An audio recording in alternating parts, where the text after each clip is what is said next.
কুকু পাখি রান্নাঘরে আবারও একটা নতুন ধরনের রান্না নিয়ে আমি চলে এসেছি। আজকের রান্নাটি আমি দেখাবো কাঁঠাল বীজের রান্না। এখানে কাঁঠাল বীজ দেখুন হাফ সেদ্ধ করে রাখা আছে। ছোটোবেলায় কাঁঠাল বীজ ভাজা খেয়েছি, পোড়া খেয়েছি, কিন্তু এরকম রান্না খাইনি। এই রান্না আমিও একজনের থেকে শিখেছি, দেখে শিখেছি, খেয়েওছি, খুব ভালো লেগেছে। তাই আজকে রান্নাটি করে আপনাদের সাথে শেয়ার করছি।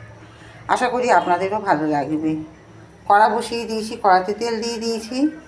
এই এখন কাঁঠাল বীজগুলো দেবো। তেল গরম হয়ে গেছে, এখন কাঁঠাল বীজ দেবো।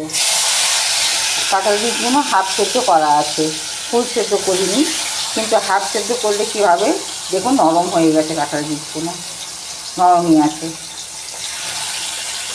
কাঁঠাল বীজগুলো ভাজা হবে।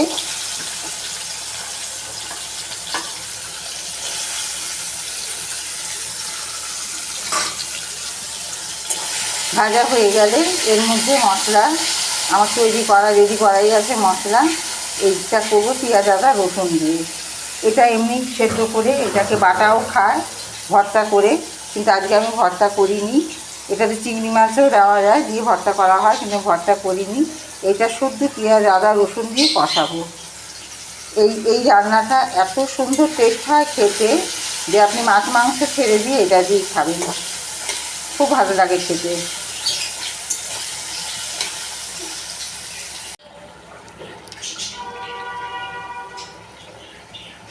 হয়ে গেছে আমার কাঁঠালের বীজ কষানো, একদম কষা কষা, দেখতেই পাচ্ছেন কালারটা কত সুন্দর হয়েছে, একদম চিকেন মটন কষানোর মতো। আর সেই রকমই খেতে লাগে। আপনারা বানিয়ে বাড়িতে খেয়ে দেখবেন, খেয়ে তারপর আপনারা কমেন্ট করবেন। তার আগে কমেন্ট করতে বলছি না, এই রান্নাটা যারা খেয়েছেন তাদের তো কোনো কথাই না, যারা খাননি তারা এই রান্নাটা বানিয়ে খেয়ে তারপর আমার এই রান্নার কমেন্ট করবেন যে কেমন হয়েছে খেতে।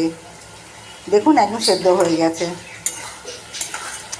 আজকের মতো আমি বিদায় নিলাম। কুকু পাখির খুঁটিনাটি রান্না করে, আবার কালকে একটা নতুন রান্না নিয়ে আসবো। টাটা।